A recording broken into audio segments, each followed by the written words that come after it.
اعوذ باللہ من الشیطان الرجیم بسم الله الرحمن الرحيم.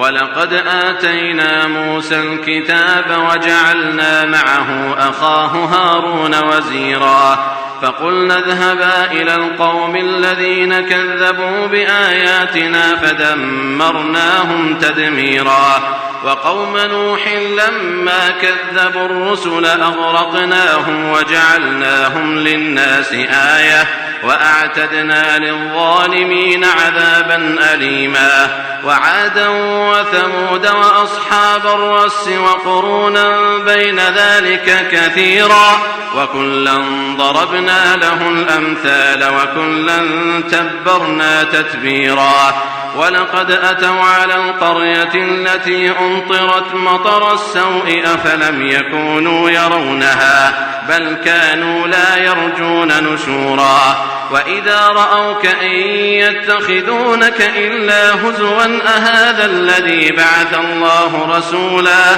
إن كاد ليضلنا عن آلهتنا لولا أن صبرنا عليها وسوف يعلمون حين يرون العذاب من أضل سبيلا أرأيت من اتخذ إلهه هواه أفأنت تكون عليه وكيلا أم تحسب أن أكثرهم يسمعون أو يعقلون إن هم إلا كالأنعام بل هم أضل سبيلا. صدق اللہ العظیم. الحمد للہ رب العالمین والصلاة والسلام على سید المرسلین وعلى آلہ واصحابہ اجمعین اما بعد. سورۃ الفرقان کا یہ چوتھا رکوع ہے جس کی تلاوت آپ کے سامنے کی جا چکی.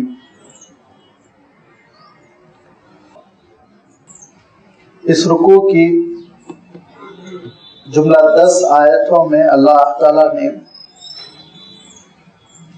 انبیاء علیہ الصلاۃ والتسلیم کا تذکرہ فرمایا اور ان 10 آیتوں کا سلسلہ شروع ہو رہا ہے آیت نمبر 35 سے جبکہ ختم ہو رہا ہے آیت نمبر 44 پر. انبیاء علیہ الصلاۃ والتسلیم کا تذکرہ یہاں پر سورۃ الفرقان میں بہت ہی مختصر انداز میں اللہ تعالیٰ نے بیان فرمایا. یہ تذکرہ دراصل اس لیے کیا جا رہا ہے کہ سورۃ الفرقان کی ابتدائی آیتوں سے گفتگو ہو رہی ہے کہ اللہ تعالیٰ نے اس سورت میں آپ صلی اللہ علیہ وسلم کی رسالت پر اٹھائے جانے والے اعتراضات کا تذکرہ فرمایا اور اللہ تعالیٰ نے ان کا جواب بھی ارشاد فرمایا. اور صرف ایک سیرت کا تاریخی دور، ایک تاریخی حصہ اس لیے بیان کیا گیا ایسا ہرگز نہیں ہے، بلکہ اس میں ایک بہت بڑا پیغام ہے. اور وہ جو پوشیدہ پیغام ہے وہ یہ کہ رسول کی اطاعت میں رکاوٹ بننے والی جو چیزیں ہیں وہ پرانی ہیں، آپ صلی اللہ علیہ وسلم کے زمانے سے چلی آ رہی ہیں، اس میں کسی قسم کی کوئی نئی بات نہیں ہے. یہی اعتراضات آپ صلی اللہ علیہ وسلم کے سلسلے میں جو مشرکین مکہ نے کیے تھے وہ آج تک چلے آ رہے ہیں. لہذا اللہ تعالیٰ نے امت کو دعوت دی کہ ان اعتراضات میں الجھنے کی کوشش نہ کرو. تمہاری کامیابی کی کلید، تمہاری کامیابی کی کنجی وہ اطاعت رسول ہے، کیونکہ اطاعت رسول اگر تمہاری زندگی میں نہیں ہوگی، آپ صلی اللہ علیہ وسلم کی پیروی اگر زندگی میں نہ ہوگی، اتباع اگر نہیں ہوگی تو کیا چیز ہوگی؟ لازمی بات ہے یہ زندگی گزرنی ہے اور اس کے لیے انسان کہیں نہ کہیں اپنا آئیڈیل تلاش کرتا ہے. تو انسان پھر کس کی پیروی کرے گا اور کہاں تک پہنچے گا؟ اس کا تذکرہ انشاءاللہ آپ دیکھیں گے کہ اس رکوع کی آخری دو آیتوں میں اللہ تعالیٰ نے بیان فرمایا. دھیرے دھیرے ہم وہاں تک پہنچیں گے، لیکن جیسے کہ میں عرض کر چکا ہوں کہ شروع میں انبیاء علیہ الصلوۃ والتسلیم کا تذکرہ ہے، اور وہ بھی تذکرہ آپ دیکھیں گے بغیر تاریخ کی ترتیب کے، تاریخی ترتیب سے نہیں ہے. اگر تاریخی ترتیب سے ہوتا تو حضرت نوح اور حضرت نوح علیہ السلام کے بعد قوم عاد، قوم سمود، پھر اس کے بعد حضرت موسیٰ علیہ السلام کا تذکرہ آتا، لیکن ایسا کچھ آپ یہاں نہیں دیکھیں گے. کیوں؟ اس لیے کہ اللہ تعالیٰ یہ چاہتا ہے کہ بندوں کی پوری توجہ لگی رہے کہ ان انبیاء علیہ السلام کے اشارے کے پیچھے مقصد کیا ہے. مقصد یہ ہے کہ ان رسولوں کی جنہوں نے پیروی کی وہ کامیاب ہوئے، اور ان رسولوں کی جنہوں نے پیروی نہیں کی، اطاعت نہیں کی، وہ ناکام ہو گئے، وہ عذاب کے شکار ہو گئے، اور وہ بہت بری سزا کے شکار ہو کر نیست و نابود کر دیے گئے. تذکرہ بھی ان کا رہ گیا تو بس اس طرح رہ گیا کہ اللہ تعالیٰ اس کو ایک درس عبرت کے طور پر، عبرت حاصل کرنے کے طور پر بیان فرماتا ہے، ورنہ تو ان کی کوئی تاریخ بھی مرتب نہیں کرے گا.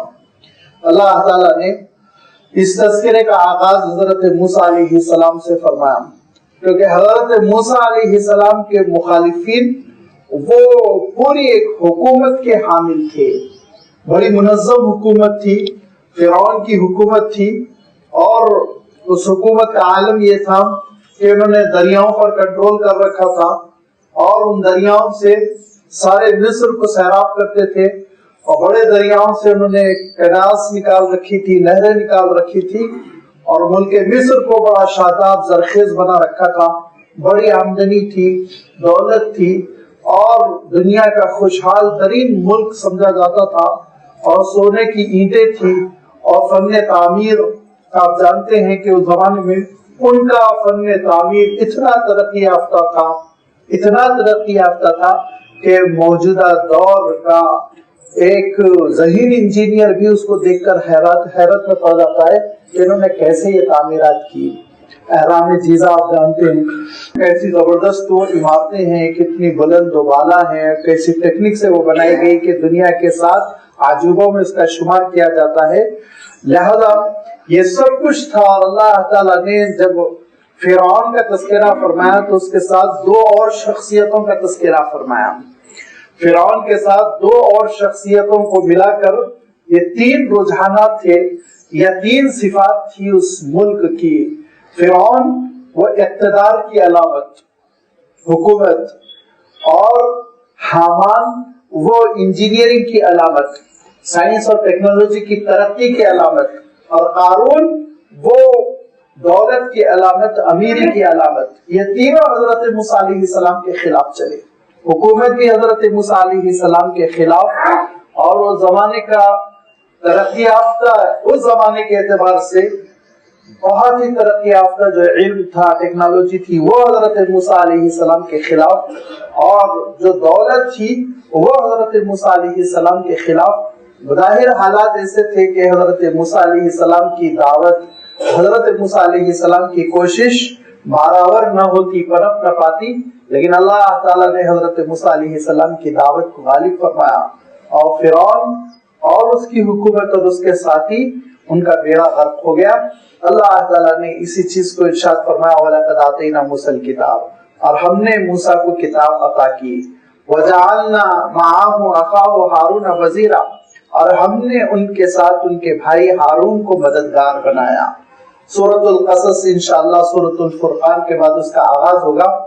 اس میں حضرت موسیٰ علیہ السلام کے بچپن سے لے کے نبوت رسالت کیسے ملی، یہ پوری تفصیل اللہ تعالیٰ نے بیان فرمائی. ایک خاص انداز میں انشاءاللہ اس سورت کا آغاز ہوگا اور اس کی آیتیں آئیں گی، وضاحت آپ کے سامنے آتی چلی جائے گی. اس کا خلاصہ یہ ہے کہ حضرت موسیٰ علیہ السلام بہت ہی نہتے اکیلے تنہا مصر سے روانہ ہوئے تھے، اور بہت ہی نوجوان تھے، جس کو ہم عام طور پر ناتجربہ کار قسم کے لڑکوں سے تعبیر کرتے. یہ عمر تھی حضرت موسیٰ علیہ السلام کی 20-22 سال، اور اکیلے مصر سے چلے گئے. اللہ تعالیٰ نے حضرت موسیٰ علیہ السلام کو نہ صرف یہ کہ ایک آسرا دیا, سہارا دیا, بلکہ حضرت موسیٰ علیہ السلام کا نکاح ایک اچھے گھر میں ہوا. وہاں سے واپس آئے حضرت موسیٰ علیہ السلام تو پھر وہ اللہ کے رسول و نبی بنے. حضرت موسیٰ علیہ السلام کو ذرا سا تردد ہوا کہ میں اچھی طرح سے قبطی نہیں بول سکوں گا, لہذا فرعون کو شاید میں سمجھا نہ پاؤں, کیونکہ مجھے قبطی زبان پر عبور نہیں ہے, کنٹرول نہیں ہے. لہذا حضرت موسیٰ علیہ السلام نے دعا کی کہ اللہ میرے بھائی جو ہارون ہیں ان کو بھی میرے کام میں آپ شریک کر دیجئے. اللہ تعالیٰ نے چونکہ پہلے ہی سے ارادہ فرما لیا تھا کہ حضرت ہارون بھی حضرت موسیٰ علیہ السلام کے ساتھ اس کام پر لگیں گے, لہذا فَقُلْنَا اذْهَبَا, ہم نے یہ کہا کہ تم دونوں جاؤ. کہاں جاؤ؟ إِلَى الْقَوْمِ الَّذِينَ كَذَّبُوا بِآيَاتِنَا, ایسی قوم کی جانب جو ہماری آیتوں کو جھٹلا رہی ہے, جو ہماری نشانیوں کو جھٹلا رہی ہے, جو ہمارے دین کو جھٹلا رہی ہے, جو ہمارے احکام کو جھٹلا رہی ہے. یہ فرعون کی قوم تھی, یہ ملک مصر کے رہنے والے تھے جن لوگوں نے دین کو بھلا دیا تھا, جن لوگوں نے حضرت ابراہیم علیہ السلام کی توحید کی دعوت جو حضرت یوسف علیہ السلام لے کر مصر تشریف لائے تھے اور جس کی اشاعت کی تھی اور جس پر قوم کی تربیت کرتی تھی, اس دین کو انہوں نے فراموش کر دیا تھا اور شرک میں پڑ چکے تھے. سورج کی پوجا کرتے تھے, سورج کا اوتار فرعون کو مانتے تھے اور پھر اس کے بعد سے اس کو دھرتی کا خدا سمجھ کے اس کو سجدہ کرتے تھے. اللہ تعالیٰ سے, اللہ کے دین سے, توحید سے بالکل محروم, غافل ہو چکے تھے. اب حضرت موسیٰ علیہ السلام کو حکم ہو رہا ہے کہ آپ بھی جائیں اور آپ کے ساتھ ساتھ حضرت ہارون علیہ السلام آپ دونوں جائیں. فَقُلْنَا اذْهَبَا إِلَى الْقَوْمِ الَّذِينَ كَذَّبُوا بِآيَاتِنَا, تو ہم نے کہا کہ تم دونوں جاؤ ایسی قوم کی جانب جو ہمارے دین کو جھٹلاتی ہے, ہماری آیتوں کو, ہماری نشانیوں کو, ہمارے احکام کو جھٹلاتی ہے. لہذا حضرت موسیٰ علیہ السلام اور حضرت ہارون علیہ السلام دونوں کے دونوں پہنچے اور مصر میں پہنچنے کے بعد 20 سال دعوت دین دی, اللہ تعالیٰ کی عبادت کی دعوت دی. لیکن فرعون نے اور فرعون کا جو دربار تھا اور اس کے جو درباری تھے ان سب نے حضرت موسیٰ علیہ السلام کی مخالفت کی اور مخالفت کرتے کرتے اس حد تک پہنچے کہ حضرت موسیٰ علیہ السلام کو ملک مصر چھوڑ کر ہجرت کر جانا پڑا. اور پھر آپ جانتے ہیں کہ راستے میں وہ سمندر آیا, جو سمندر نہیں آنا چاہیے تھا کیونکہ آگے بڑھ کر کراس کرنا چاہیے تھا خشکی سے, لیکن پہلے ہی یہ قافلہ بنی اسرائیل کا مڑ گیا جس کی وجہ سے سامنے سمندر اور پیچھے فرعون تعاقب کر رہا ہے اپنے سپاہیوں کے ساتھ. پھر اللہ تعالیٰ نے حضرت موسیٰ علیہ السلام کے لیے سمندر میں راستے پیدا فرما دیے. حضرت موسیٰ علیہ السلام ساری بنی اسرائیل کو لے کر اس سمندر کو پار کر لیا. فرعون تباہ ہو گیا. فدمرناہم تدبیرا, اور ہم نے ان کو بری طرح ہلاک کر دیا. فدمرناہم تدبیرا, ہم نے ان کو تہس نہس کر دیا, ختم کر دیا. ان میں سے کوئی بھی فرد نہیں بچا, نہ فرعون بچا, نہ اس کا لشکر, نہ اس کی حکومت, نہ اس کی دولت, سب اللہ تعالیٰ نے تباہ و تاراج کر دیا. گویا مکے کے مشرکین کو اللہ تعالیٰ یہ پیغام دے رہا ہے کہ اتنی زبردست حکومت کا حامل, ایسے اقتدار کا مالک, وہ تہس نہس ہو گیا, ختم ہو گیا, کہیں کا نہیں رہا. تو ذرا تم اپنے آپ کو دیکھو, تمہاری کیا حیثیت ہے. تم جو اپنے آپ کو سرداران قریش سمجھ رہے ہو تو تمہاری سرداری کی کیا حیثیت ہے, ذرا غور کر لو. آگے ارشاد فرمایا کہ یہ حضرت موسیٰ علیہ السلام کے ساتھ خاص نہیں ہے, بلکہ اللہ تعالیٰ کی مدد, نصرت سارے رسولوں اور نبیوں کے ساتھ رہی. وَقَوْمَ نُوحٍ لَمَّا كَذَّبُوا الرُّسُلَ, اور نوح کی قوم کے ساتھ بھی یہی معاملہ ہوا جبکہ انہوں نے رسولوں کو جھٹلا دیا. رسول فرمایا اللہ تعالیٰ نے, رسول کے معنی ہوتے ہیں رسولوں کو, جمع کا صیغہ. رسول فرماتا تو اس کا ترجمہ ہوتا انہوں نے ایک رسول کو جھٹلایا, لیکن رسول کا جب لفظ استعمال فرمایا تو اس کا ترجمہ ہوگا انہوں نے رسولوں کو جھٹلایا. تو حضرت نوح علیہ السلام وہ ایک ہی رسول تھے, اور کئی رسول, کئی نبیوں کو اللہ تعالیٰ نے اس قوم کی جانب نہیں بھیجا تھا. لیکن حضرت نوح علیہ السلام کے جھٹلانے کو اللہ تعالیٰ سارے رسولوں کے جھٹلانے کے برابر قرار دے رہا ہے، اس کی وجہ یہ کہ بہت ہی دل کو لگتی ہوئی بات امام ابن کثیر فرماتے ہیں کہ اگر حضرت نوح علیہ السلام کے ساتھ اور بھی 10-12 رسولوں کو اللہ تعالیٰ بھیجتا تب بھی وہ انکار کرتے، تب بھی وہ اعتراف نہیں کرتے، اور ایک رسول کو جھٹلانا سارے رسولوں کے جھٹلانے کے مرادف ہوتا ہے، برابر ہوتا ہے۔ لہذا جو حضور اکرم صلی اللہ علیہ وسلم کو جھٹلا رہا ہے وہ حضرت آدم علیہ السلام سے لے کر حضرت عیسیٰ علیہ السلام کو جھٹلا رہا ہے، کسی کی نبوت نہیں مان رہا ہے۔ ایک رسول کو جھٹلانا سارے رسولوں کو جھٹلانے کے برابر ہے۔ اسی لیے اللہ تعالیٰ نے اس امت کو کیا حکم دیا؟ اس امت کو حکم دیا کہ وہ یہ کہیں لا نفرق بین احد منہم، ہم سارے رسولوں پر یکساں ایمان رکھتے ہیں، کسی کی بھی شان میں نعوذ باللہ گستاخی نہیں کرتے، کسی کو بھی ہم نہیں جھٹلاتے، ہم سب پر ایمان رکھتے ہیں۔ حضرت آدم علیہ السلام سے لے کر اللہ کے آخری رسول حضرت محمد مصطفیٰ صلی اللہ علیہ وسلم پر ہمارا یکساں ایمان ہے۔ یہی نہیں بلکہ اللہ تعالیٰ نے ارشاد فرمایا فَبِهُدَاهُ مُقْتَدِي، ان رسولوں کی تعلیمات جو بچی ہوئی تم تک پہنچی ہوئی ہے تو اس کو اپناؤ تم۔ تو ہم حضرت عیسیٰ علیہ السلام کے زہد کا بھی احترام کرتے ہیں، ہم حضرت موسیٰ علیہ السلام کے مجاہدوں کو بھی اس پر بھی ہم ایمان رکھتے ہیں، اور ہم حضرت سلیمان علیہ السلام، حضرت داؤد علیہ السلام کے انصاف کے فیصلوں کو بھی مد نظر رکھتے ہیں۔ ہم سارے نبیوں اور رسولوں کے اسوے کو سامنے رکھتے ہیں کہ امت سارے نبیوں اور رسولوں کا احترام کرتی ہے۔ اور حضرت نوح علیہ السلام کی قوم نے حضرت نوح علیہ السلام کو کیا جھٹلایا؟ سارے رسولوں کو انہوں نے جھٹلا دیا، اور رسالت کے نظام کو جھٹلا دیا، اور رسالت کے اللہ تعالیٰ کی جو تعلیمات ہے رسالت سے متعلق سب کو جھٹلایا۔ لہذا کیا ہوا؟ وقوم نوح لما كذبوا الرسل اغرقناهم، غرق کر دیا ہم نے، زبردست طوفان آیا اور اس طوفان میں وہ سب کے سب غرق ہو گئے، جیسے کہ سورہ ہود میں گزر چکا ہے، سورۃ الاعراف میں گزر چکا ہے، کئی صورتوں میں اللہ تعالیٰ نے تذکرہ فرمایا، اور کچھ اختصار کے ساتھ آپ دیکھیں گے سورۃ الشعراء میں بھی تذکرہ آئے گا کہ حضرت نوح علیہ السلام نے جب اللہ تعالیٰ کی جانب دعوت دی اور قوم نے جھٹلایا اور لمبی مدت گزر گئی، جس کو اللہ تعالیٰ ارشاد فرماتا ہے کہ 950 سال گزر گئے جھٹلاتے ہوئے، تب پھر حضرت نوح علیہ السلام نے اس قوم کے سلسلے میں بددعا کی کہ اے اللہ اب ان میں سے کوئی بھی شخص ایمان لانے والا نہیں، لہذا یہ کفر پر مریں گے اور آپ کفر سے اس دنیا کو پاک کر دیجئے۔ اللہ تعالیٰ نے ایک ایسا زبردست طوفان بھیجا، آسمان سے بھی پانی برستا رہا، زمین سے بھی پانی ابلتا رہا، اور عالمگیر طوفان سیلاب آیا جس میں کہ پوری منکر قوم تباہ ہو گئی، غرق ہو گئی۔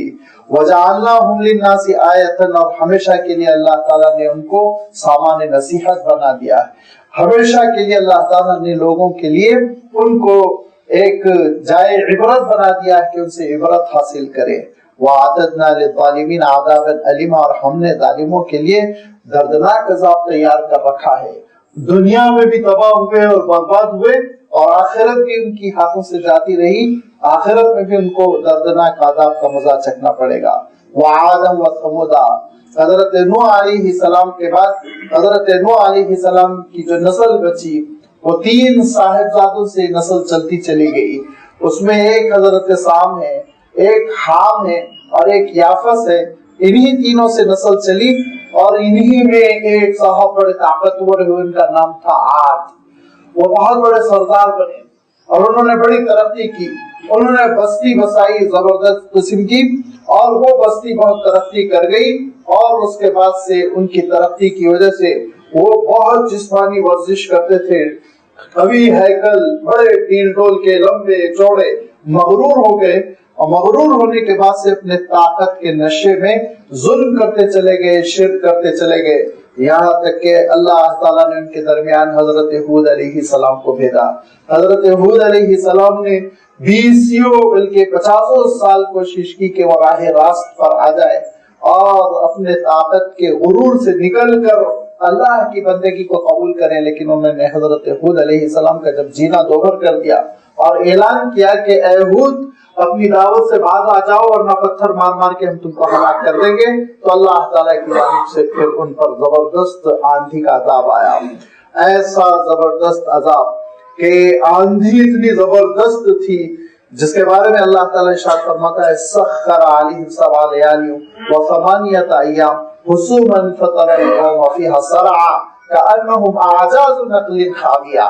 کہ ایسی آندھی جو 7 رات اور 8 دن مستقل ان پر چلتی رہی, اتنی تیز ہوائیں کہ یہ لمبے چوڑے پہلوان سورما ان کو اڑا اڑا کر آندھی وہ اوپر آسمان کی طرف اڑاتی 100-200 فیٹ اور الٹا دے مارتی, کھوپڑی ان کی وہ چٹک جاتی اور اس کے بعد سے ان کا جسم ایسے پڑا ہوا میدان میں پایا گیا جیسے کہ کأنہم اعجاز نخل خاویہ, کھجور کے درختوں کے تنوں کو کاٹ کر ڈال دیا گیا وہ لمبے لمبے. یہ حشر ہوا اس قوم کا.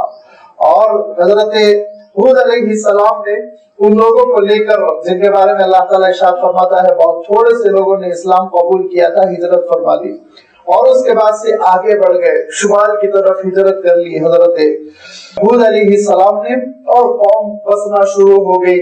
اب بستے بستے بستیاں بسنے لگی اور قوم عاد کے ان بچے ہوئے لوگوں کو یہ احساس تھا کہ ایک زبردست آندھی آئی تھی احقاف کے مقام پر جس کی وجہ سے ہمارے سارے کے سارے پرکھوں کو اس نے تباہ کر دیا تھا, ہمارے بڑوں کو تباہ کر دیا تھا. لہذا آندھی سے بچنے کی ترکیب سوچنا چاہیے. ظاہر ایک ہی ناحیے پہ انسان کا کام کرتا ہے. اب آندھی سے بچنے کے لیے انہوں نے کام کرنا شروع کیا تو کیا محنت کی, پتھروں میں گھر تراشنا شروع کر دیا. لہذا یہ قوم ثمود کہلائی. اور پھر اس کے بعد دیار ثمود میں جو مدینہ منورہ کے شمال میں ہے, اگر آپ نارتھ کی طرف سفر کریں گے تو یہ علاقہ ملے گا. انہوں نے 20 کلومیٹر کے پہاڑوں کو ایسا تراشا کہ اس میں انہوں نے کمرے بنائے, اس میں انہوں نے اپنی ضروریات زندگی کا سارا انتظام کیا اور یہ سمجھ لیا کہ اب آندھی آئے گی تو ہمارا کچھ نہیں بگاڑ سکے گی. لہذا پھر وہی غلطی ہوئی جو قوم عاد سے ہوئی, جس کے بارے میں اللہ تعالیٰ ارشاد فرماتا ہے فطال علیہم الامد. جب مدت طویل ہو جاتی ہے تو انسان نسیان کا شکار ہو جاتا ہے, بھلا دیتا ہے اللہ تعالیٰ کے فیصلوں کو. لہذا ان کے بھی دل پتھر ہوتے چلے گئے. دھیرے دھیرے انہوں نے اللہ کے عذاب کو, دھیرے دھیرے انہوں نے اللہ کی پکڑ کو بھلا دیا اور پھر یہ بھی نافرمان ہوتے چلے گئے, ڈاکہ ڈالنے لگے, ظلم و زیادتی کرنے لگے اور شرک کرنے لگے, اپنے گھروں میں بتوں کو پالنے لگے. اس کا نتیجہ یہ نکلا کہ پھر اللہ تعالیٰ نے ان کو مہلت دی اور اللہ تعالیٰ نے ان کے درمیان حضرت صالح علیہ السلام کو بھیجا. حضرت صالح علیہ السلام نے وہی دعوت دی جو حضرت نوح علیہ السلام کی تھی, جو حضرت ہود علیہ السلام کی تھی. اللہ کے سوا کسی کی عبادت نہ کرو, اس کے ساتھ کسی کو شریک نہ کرو اور ظلم نہ کرو, زیادتی نہ کرو. لیکن قوم ثمود نے حضرت صالح علیہ السلام کی بات کو جھٹلایا اور بڑی نشانیاں دیکھنے کے باوجود انکار کیا اور یہ سمجھا کہ اب تو آندھی آئے گی تو ہمارا کچھ نہیں بگاڑ سکے کہ ہم نے چھوٹی چھوٹی کھڑکیاں رکھی ہیں, ضرورت بھر ہوا آئے گی اس سے زیادہ ہم کو نقصان نہیں پہنچے گا. لیکن اب عذاب آیا تو اس کی دوسری شکل تھی. اب زمین کے نیچے سے عذاب آیا, زلزلے کی شکل میں عذاب آیا اور ان کے گھر جو پہاڑ میں محل نما گھر تھے ان کے لیے قبریں بن گئے, قبرستان بن گئے اور وہ سب تباہ ہو گئے. وہ تباہ ہونے کے بعد سے پھر دوسری جگہ دوسری قومیں آباد ہوتی چلی گئی. وَأَصْحَابَ الرَّسِّ وَقُرُونًا بَيْنَ ذَلِكَ كَثِيرًا. اس کے بعد قوم عاد اور قوم ثمود کے بعد اللہ تعالیٰ اصحاب الرس کا تذکرہ فرما رہا ہے. رس عربی میں کنویں کو کہتے ہیں جس کو ہم عام اصطلاح میں باؤلی کہتے ہیں, اور اصحاب آپ جانتے ہیں ان کا ترجمہ ہم کر سکتے ہیں باؤلی والے, کنویں والے. یہ کون ہیں؟ اس میں مفسرین کی رائے الگ الگ ہے. یہاں تک کہ ایک ہندوستانی مفسر نے یہ بھی لکھ دیا کہ ہم کو اس کے پیچھے پڑھنے کی ضرورت نہیں, بس اللہ تعالیٰ نے تذکرہ فرمایا لہذا ان کا نام ذکر فرما دیا کنویں والے. اتنا ہی ترجمہ کیجئے, آگے بڑھ جائیے. لیکن یاد رکھیے یہ بات دل کو ذرا لگتی نہیں ہے, اس لیے کہ اللہ تعالیٰ نے عربوں کو متنبع کرتے ہوئے چند قوموں کا تذکرہ فرمایا. اگر کنویں والوں سے عرب واقف نہیں تھے تو سوچئے آپ کو جواب میں کہتے ہیں کنویں والے کون تھے؟ بھائی ہم سے کیا لینا دینا، ہم تو جانتے ہی نہیں، ان کی ہسٹری نہیں جانتے، ان کی تاریخ نہیں جانتے، تو اس سے عبرت ہم کیسے اٹھائیں گے؟ عبرت اس قوم سے ہم اٹھا سکتے ہیں جس قوم کی تباہی نگاہوں کے سامنے ہو. لہذا یہ کہہ کے دامن جھاڑ لینا کہ تاریخ میں اس کی تفصیل نہیں ملتی لہذا ہم کو اس کے پیچھے نہیں پڑنا چاہیے، یہ اس مقام کی صحیح تشریح نہیں، کسی دوسرے مقام پہ تو ہو سکتا یہ تشریح قابل قبول ہو. اصحاب الرس کے سلسلے میں دو رائے ہے، ایک امام ابن کثیر رحمت اللہ علیہ کی ہے اور ایک امام قرطبی کی ہے. امام ابن کثیر رحمت اللہ علیہ فرماتے ہیں اصحاب الرس کنویں والوں سے مراد وہی ہے جن کا تذکرہ اللہ تعالیٰ نے سورۃ البروج میں اصحاب الاخدود سے فرمایا. اور اصحاب الاخدود کون تھے؟ وہ مسلم شریف کی بہت مشہور روایت ہے، بہت تفصیل کے ساتھ وہ امام ترمذی نے بھی بیان کی ہے، وہ امام احمد ابن حنبل بھی بیان کرتے ہیں، مستند روایت ہے. اس موقع پہ اس کی تفصیل آئے گی کہ نجران میں ایک ظالم بادشاہ تھا، ذونواس اس کا نام تھا، اور حضرت عیسیٰ علیہ السلام کی دعوت توحید جب وہاں تک پہنچنے لگی تو ایک بزرگ آئے جو حضرت عیسیٰ علیہ السلام کے دین پر تھے، اور وہ خالصتاً اللہ کی خوشنودی کے لیے عبادت کیا کرتے تھے. اس کے لیے انہوں نے ایک غار میں پناہ لے لی تھی، اور اسی علاقے میں ایک جادوگر بھی تھا جو جادوگری اور شعبدہ بازی کے تماشے دکھاتا تھا. اس نے ذونواس سے، بادشاہ سے، جو مہاراجا تھا، راجا تھا اس علاقے کا، ان سے یہ ریکویسٹ کی، درخواست کی کہ آپ ایک نوجوان میرے حوالے کیجئے، اس کو میں جادو سکھا دوں گا، میں بوڑھا ہو گیا ہوں، مرنے کا اندیشہ ہے، لہذا میں اس کو جادو سکھا دوں گا، اپنے فن میں اس کو جانشین بنا دوں گا. بہت طویل واقعہ ہے، اختصار کے ساتھ میں بیان کرتا ہوں. تو ذونواس نے ایک ذلیل لڑکے کو ان کے حوالے کر دیا. وہ لڑکا جادو سیکھنے کے لیے جب جانے لگا تو بیچ میں غار پر نگاہ پڑی تو اندر دیکھا کہ ایک بزرگ ہے جو عبادت کر رہے ہیں، ان کے پاس بیٹھ گیا. اس کو ان کی عبادتیں بھا گئی. لہذا جب وہ فارغ ہوئے تو لڑکے سے انہوں نے مخاطب کیا اور پوچھا تم کون ہو، کیا ہو؟ اس نے تفصیل بتائی. انہوں نے کہا جادو آدو نہیں سیکھنا چاہیے، اور میں تم کو ایمان کی دعوت دیتا ہوں. لہذا انہوں نے اسلام سکھایا، توحید سکھائی، اللہ کی عبادت سکھائی. اب جادوگر دیکھتا ہے کہ لڑکا غائب ہے تو لڑکے کی وہ شکایت کرتا، تو لڑکا یہ کہہ دیتا کہ ماں باپ کے پاس میں رک گیا تھا، نہیں جا سکا. ماں باپ کے پاس نہیں پہنچتا، 2-4 دن ماں باپ پریشان ہوتے تو وہ کہہ دیتا جادوگر روک لیا تھا اسی لیے نہیں آ سکا. اس طرح سے وہ عبادتوں میں منہمک رہا، یہاں تک کہ اس کو اللہ تعالیٰ کا ایک تقرب حاصل ہو گیا اور اس کی دعائیں قبول ہونے لگی. جب اس کی دعائیں قبول ہونے لگی تو علاقے میں مشہور ہو گیا کہ اس لڑکے کے پاس جانے سے مصیبت دور ہوتی ہے. اب ایک وزیر صاحب، ان کی بینائی جا رہی تھی، وہ پہنچے اور انہوں نے کہا کہ میرے لیے شفا دے دو. تو اس لڑکے نے کہا شفا میرے ہاتھ میں تھوڑی ہے، اللہ کے ہاتھ میں ہے، آپ ایمان قبول کیجئے، یہ دعوت توحید ہے، آپ کے حق میں دعا کروں گا. وہ مسلمان ہو گئے، لڑکے نے دعا کر دی، ان کی بینائی آ گئی. اب اس کے بعد سے وہ ہفتے 2 ہفتے کے بعد دربار میں پوری بینائی کے ساتھ پہنچے تو بادشاہ پریشان ہو گیا کہ تم تو نابینا ہوتے جا رہے تھے، تم کو اچھی طرح نظر آ رہا ہے. تو کہا کہ ایسا سا مسئلہ ہے. اس لڑکے نے دعا کی، کہا لڑکے کو بلاؤ. کہا تم تو بہت بڑے جادوگر بن گئے. لڑکے نے کہا جادوگر چھوڑی، میں نے اسلام قبول کر لیا، میں بتوں کی پوجا نہیں کرتا ہوں، لہذا میری یہ دعوت ہے. تو بادشاہ نے کہا کہ اس لڑکے کو قتل کر دو. بڑی لمبی تفصیل ہے، میں خلاصہ کر رہا ہوں. بیچ میں پھر وہ بھی ایک درندہ بھی ملا، اس درندے کو بھی لڑکا ہلاک کیا، بہت ساری چیزیں ہیں. تو بادشاہ نے کہا لڑکے کو ہلاک کر دو. مرتد ہو گیا، دین سے پھر گیا. لہذا لڑکے کو ہلاک کرنے کے لیے سپاہی پہاڑ پر لے گئے، اور اس سے پہلے کہ لڑکے کو چوٹی پر سے پھینکتے خود ہی پھسل کے گر گئے، اور لڑکا محفوظ دھیرے دھیرے چٹان پہ سے اتر کے گھر آ گیا. بادشاہ پریشان. اس نے کہا ایک کام کرو، اس کو لے جاؤ، کشتی میں لے جاؤ، 20 سمندر میں ڈبو کے آ جاؤ. کشتی پر لے کر اس کے سپاہی گئے، 20 سمندر میں پہنچے، کشتی الٹ گئی، سپاہی ڈوب گئے، لڑکا ایک تختے پہ لیٹا رہ گیا. دھیرے دھیرے ساحل پر تختہ لگ گیا، لڑکا پھر زندہ. بادشاہ نے کہا کیا معاملہ ہے تیرا، تو مرتا نہیں؟